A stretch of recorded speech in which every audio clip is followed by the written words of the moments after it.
Tegul aukštai iškelta trispalvė sutelkia viso pasaulio lietuvius. Su kovo 11-ąją jūs. Dalia Grybauskaitė, Lietuvos Respublikos prezidentė, 2015 metų kovas. O taip pat trumpą sveikinimo žodį norėčiau paprašyti, kad tartų Šventosios seniūnijos seniūno pavaduotojas Eugenijus Čilinskas.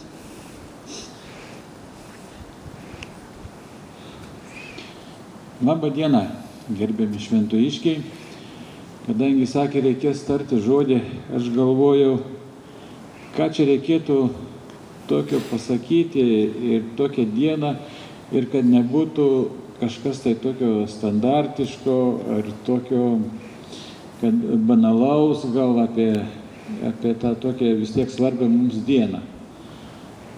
Tai aš norėjau taip, kadangi mūsų labai kompaktiškai pasidalinti, keliais prisiminimais, gal kažkaip sugretinti ir tos įvykius iš savo gyvenimo.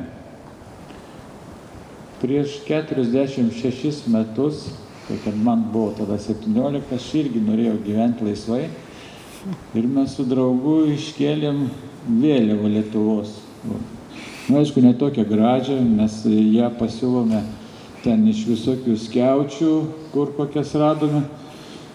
Ir vasario 15 naktį buvo labai didelė pūga ir ėjom mes į tą kaminą, traukėm burtus, kas lips į viršų, kas saugos. Aš jau buvau išsitreniravęs, net į gaisrinės bokštą buvau įlipęs, kad žinočiau, kaip į kaminą reikės lipti. Bet burtai papuolė mano draugui Antanui lipti. Mūsų nieks nesugavo, jeigu taip iškėlėm. Antrą dieną visi čia visą Palanga šnekėjo, buvo įdomu.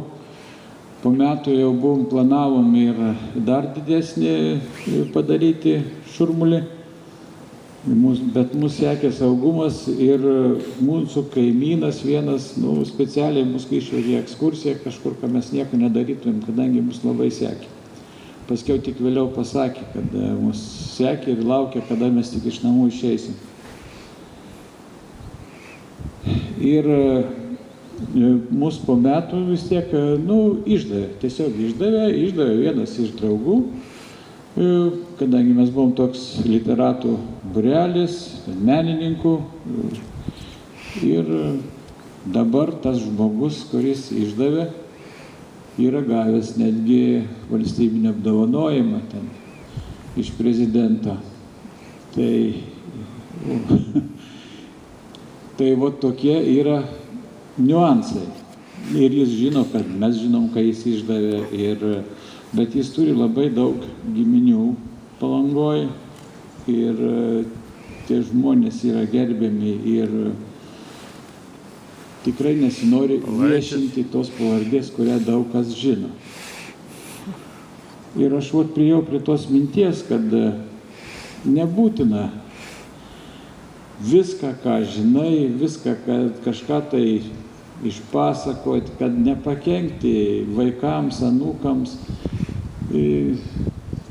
Reikia tos tolerancijos, ypač mūsų šventosios miestelį.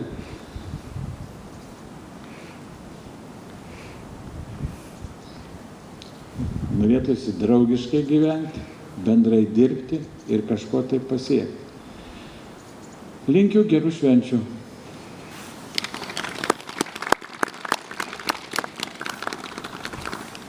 Labai